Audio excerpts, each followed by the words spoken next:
You mean nothing to me anymore. Never set foot in this house again. My father's harsh words echoed in my ears, supported by John, my soon-to-be husband. I left my family home in tears right after graduating from high school. My name is Amy, and now, at 36, I am a farmer. It's been 18 years since I walked away from my family home. From this point on, the time I spend living my chosen life will surpass the time I spent in my family home. A thought that fills me with sentimentality. Our family home was in the city, with my father working in a corporate job and my mother as a stay-at-home mom. It was a family of 4, including my elder brother born a year ahead of me. My parents were the sort who made no secret of ranking their children, with my brother always receiving preferential treatment. The meals we had and the grandeur of our birthday gifts were consistently superior for him. He flaunted his supposed superiority and always belittled me. Loneliness and cries for attention punctuated my childhood, but my parents remained unyielding. I eventually gave up, and the turning point in my life came during the summer of my second year in high school. My brother, aiming for a top-tier university, was struggling with poor mock exam results. Frustrated, he vented his anger on me. My parents, treating him with utmost care as if he were a fragile object, piled household chores on me, leaving no time for my studies. Because I outperformed my brother academically, they attempted to lower my grades to boost his spirits. It made no sense. It was during this time that a teacher at my high school mentioned a rural experience program, a 2-night getaway immersion in country life. Students could stay at a host farm, harvest vegetables, and cook together. It was an opportunity to escape my toxic home environment, and I bravely signed up for it despite my father's objections. He had always dismissed agriculture as a career for those who couldn't secure corporate jobs, while my mother scoffed at me, questioning my sanity for willingly embracing manual labor and getting dirty in the mud. I defied my parents' opposition and used my saved pocket money to participate. It was the first time I'd ever gone against their wishes, and it turned out to be an excellent decision for me. Starved for familial love, it was a truly wonderful experience. Working in the fresh rural air was invigorating, and I discovered the warmth of a family. The eldest son of the host family, John, was a year older than me and the same age as my brother.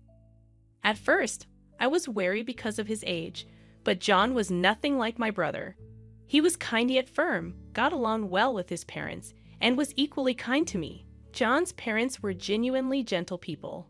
Though it was only 3 days, parting from the farm left me in tears, and John's mom cried alongside me, saying, "You're welcome back anytime." I promised that I would indeed return. Since they didn't use their cell phones much, I started writing them letters regularly. Before long, I began receiving replies from John, and it evolved into an exchange diary. We eventually started dating, a pure, long-distance relationship without even a kiss. As my brother failed to get into his first-choice university and ended up in a third-rate private college, I became a college applicant. However, my parents pressured me to get a job instead of pursuing higher education, claiming women didn't need an education. The real reason was likely their fear of me attending a better college than my brother. Since the rural experience, I had dreamed of becoming a farmer. While I could become a farmer without attending college, John was a college student who had moved to the city. Deciding to pursue a college education and aiming for a new form of farming with a clear goal in mind, I dedicated myself to daily studies despite interference from my parents and brother.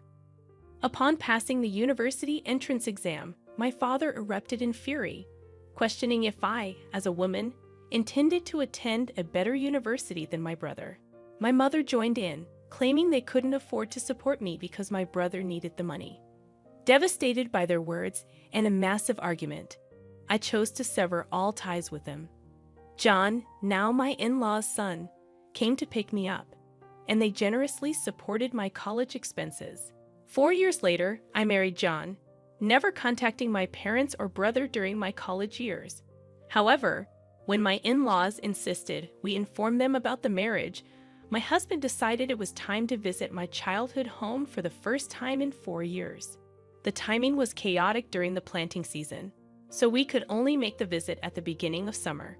My husband, in-laws, and I arrived with sunburned and darkened faces from working outside. To our dismay, my parents and brother openly ridiculed us upon our arrival. My mother, in a condescending tone, questioned our financial status, stating, "No offense, but how old are you exactly? You must be quite poor to be working until you're all dark like this." Feeling mortified, I pleaded with her to stop, but she ignored me. My brother smirked and taunted, belittling those engaged in physical labor. I turned pale as the gentle smiles on my in-laws' faces froze. My husband firmly declared, "With all due respect, we are proud to be farmers." My father condescendingly laughed, disowning me at 18 and stating, "Just to make it clear, you're a stranger to us now. You're marrying a poor farmer who has to sweat and work hard. We're going to treat you as if you don't exist. It'll be a problem if you come asking us for money. We don't want to see you anymore." Already disowned at 18, I knew I was on my own, even without explicit confirmation. Despite this, I tried to maintain courtesies. The sympathetic looks from my in-laws and John were difficult to bear. On the way home, I quietly wept and resolved to forget about my biological family. Time passed, and 18 years flew by. The emotional wounds had thoroughly healed. I had given birth to 2 children, and my days were busy but fulfilling. Although I had virtually erased the memories of my parents and my brother, I was informed by a cousin that my brother was getting married. My cousin and I had always been close, occasionally meeting even after my marriage. At the wedding, my cousin said, however, I hadn't heard anything about the marriage plans of my parents or my brother. "Well, since we're estranged, it's true that there's no way for me to know," I replied. "I heard they are building a new duplex. I wonder if it's completed." Apparently, both my parents, my brother, and his wife planned to move after the wedding. My cousin knew about the estrangement between my parents and me, that they seemed to think that I would attend weddings and funerals. After finishing the phone call with my cousin, I impulsively dialed my mother's cell phone number. However, I was met with an automated message saying, "This number is no longer in use." I tried calling my father next, and again, the same automated message. Had they changed their cell phone numbers? I didn't know my brother's number, so I couldn't call him. With trembling fingers, I dialed the landline for my family home, and it connected. My heart was pounding as I waited for someone to pick up. "Hello," my brother answered. "Brother, it's Amy," I said, hesitating over what to say next. About to offer congratulations, my brother cut me off. "There's no need for you to do anything. You're a farmer or a stranger to me. Don't call me," he yelled, and hung up the phone. I rushed to call him back, only to find that I was already blocked. This was harsh. No matter how much he hated me, we were still family, and it hurt to be rejected like this. Seeing my distress, my husband was concerned and gently asked, "What's wrong? Did something happen?" I couldn't hold back my tears any longer, and when I told him about the conversation, both my husband and my in-laws were as furious as if it had happened to them. "Your home is here, Amy. Your family is with us," my mother-in-law reassured me. Her words moved me to tears, and I wished she was my real mom. She cared about me much more than my blood-related mother ever did. My father-in-law said, comforting me, "You're happy now. That's all that matters. No need to get hurt. The one who laughs is the winner," he added. My husband chimed in, saying, "Let's take them as a bad example and make sure we don't turn out like that, even for our children." Not knowing the situation, he hugged me tightly. "Thank you, everyone," I said, feeling warmth in my heart, realizing how happy I was now, even though I wasn't blessed with a supportive biological family. However, things took a drastic turn when my business was featured on national television. My in-laws, originally large-scale grain farmers in the American Midwest, who also grew a wide variety of vegetables and fruits, had a lot of produce that didn't meet the standards. I had studied food business in college and spent a lot of time figuring out how to sell all the produce without waste. Backed by the local farmers union, I started an online business selling jams, juices, and pickles made from slightly damaged fruits and vegetables that couldn't be sold as they were. My business was a huge success. It was a hit with moms who wanted to feed their children safe, domestically produced food and seniors. The demand for nostalgic homemade pickles from those who cherished the taste of yesteryears led me to build a company. I collaborated with young women, like myself, who had married into farming families and unemployed individuals. Over time, it flourished into a $5 million business. Our success story garnered an in-depth report, and following the TV broadcast, we received a deluge of attention, orders, and inquiries. Amidst the constant ringing of both the company's phone and my personal smartphone, an unknown number caught my attention. Without much thought, I picked it up, only to discover it was my estranged brother. It appeared he had seen the national television feature on my success and wanted to borrow money to start a business. Swiftly and firmly, I rejected his request. Undeterred, my brother persistently screamed over the phone, urging me to stop arguing and give him the money, asserting that if a woman like me could start a business and make money, he was bound to be successful. The irony struck me. This was the same brother who had previously declared me a total stranger when I was just a simple farmer. Instead of responding to his pleas, I questioned him about why they hadn't informed me about the move. His surprising answer revealed that my brother's wife, a city girl, had influenced the decision to cut ties the moment my name was mentioned. An insight into her character led me to believe she shared the traits of my brother and parents. A few hours later, an unknown number called again, revealing itself as my father. He demanded an explanation for why I, a woman, was the boss and accused me of stealing a man's job. I clarified that both John and my father-in-law were integral to the farming business, and it was only natural. Though somewhat convinced, my father questioned why I hadn't contacted them. I reminded him that he had disowned me, promptly hanging up and blocking his number. Moments later, my mother called, demanding money, stating that I was making $500 million a year and should send funds home. I explained that the business generated $500 million in total revenue, after covering expenses and employee salaries, leaving little left over. My mother accused me of lying, showing no embarrassment in persistently demanding money. Firmly, I asserted that I wouldn't send money to strangers, whether I had it or not, then hung up and blocked her number. I thought that would be the end of it, but I was mistaken. My parents, my brother, and his wife, whom I had never seen before, showed up uninvited at my in-laws' house. My father announced, "Hey, Emmy, want to hear the surprise?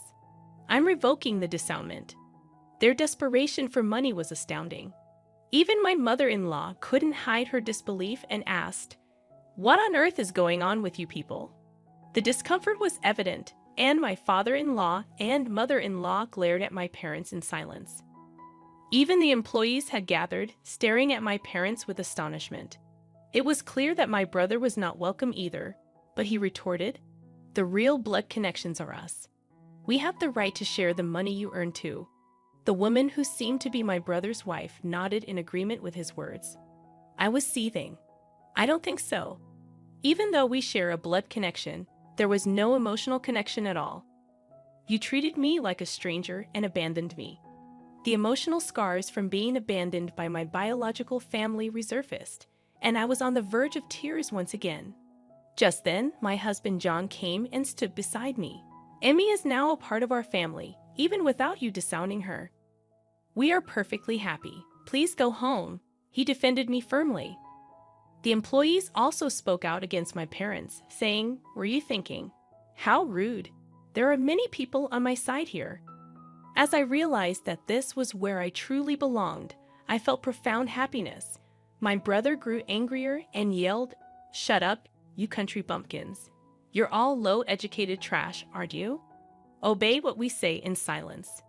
But John calmly replied, "Well, both my father and I are Ivy League graduates, and Amy has graduated from a well-known agricultural university." This revelation about our educational background seemed to catch my brother by surprise. "Why are you farming despite being graduates of top universities?" he blurted out. John responded confidently, "Farming is a respectable profession where we can fully utilize what we studied in college."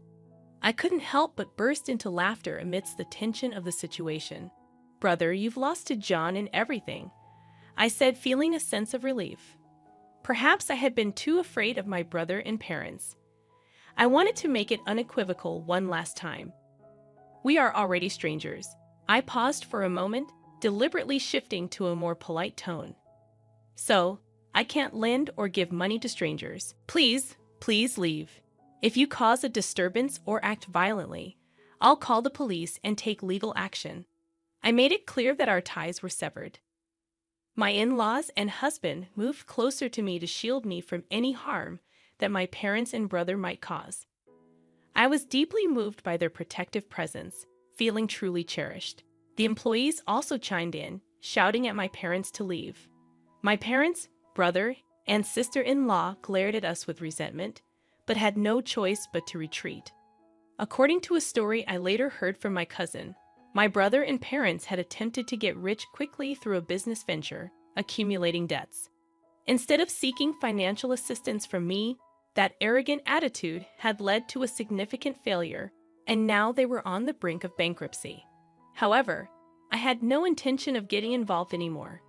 For me, my work was thriving, and I was surrounded by a true family, including respectable in-laws, a loving husband, and adorable children. I treasured every day, savoring the joy of life.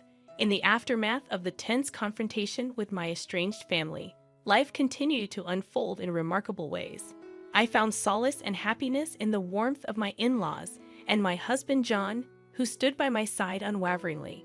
The unwavering support of my new family proved to be the greatest treasure I could have asked for. My business continued to thrive, and I expanded it even further, working alongside my dedicated team. The success of our venture allowed us to explore new opportunities and make a positive impact on the community. We continued to provide high-quality, sustainable, and affordable products to our customers, and our business became a beacon of hope for those who believed in the power of hard work and resilience. The love and support I received from my husband John were an endless source of strength and inspiration. We cherished every moment raising our wonderful children in a nurturing environment filled with love and respect. The bonds between us grew stronger each day, and our home was filled with laughter and joy. Over time, I rekindled relationships with my extended family, including my cousin who had reached out to me. We forged deep connections based on trust, mutual respect, and shared values, a testament to the fact that family goes beyond blood. It is built on love, understanding, and shared experiences. As for my estranged family, they continued to face their own challenges and consequences. I wished them well from a distance but remained steadfast in my decision to focus on my own path. The scars of the past were no longer an open wound, but a reminder of the strength and resilience I had discovered within myself. In the end, my story was one of triumph over adversity, of finding love and belonging in unexpected places, and of building a life based on my own values and aspirations.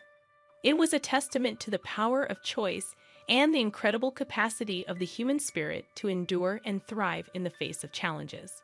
With the passage of time, my business continued to flourish and evolved into a community-focused enterprise. We started supporting local farmers and artisans, expanding our product range to showcase the talents of our region. Our commitment to sustainable practices, along with our dedication to quality, gained us a loyal customer base. This connection with our community allowed us to give back in various ways, from supporting local charities to hosting events that celebrated our shared values. As our children grew, we instilled in them the importance of hard work, empathy, and resilience. They witnessed firsthand the importance of family, not solely defined by blood, but by love and shared experiences. Our home became a sanctuary for their growth and development, fostering an environment where they felt loved, nurtured, and encouraged to pursue their dreams. The support from my in-laws remained unwavering. They were not just in-laws. They were the family I had chosen, and I couldn't be more grateful for their love and acceptance. My mother-in-law, in particular, became a cherished friend and confidant, offering her wisdom and guidance as I navigated life's challenges. Meanwhile, my cousin and I continued to build a strong and lasting bond. Our regular interactions allowed us to strengthen our connection, and we often found ourselves sharing life's joys and challenges. This relationship was a testament to the enduring power of chosen family, where genuine love and understanding prevailed. In the broader scope of life, I found solace in my decision to leave the past behind. While my estranged family faced their own trials, I focused on the present and the future. My husband, my children, and the people who surrounded me were my pillars of strength, reminding me that a loving, supportive family can be found in unexpected places. My story serves as a reminder that family is not solely defined by blood ties. It is a connection born from love, shared values, and mutual respect.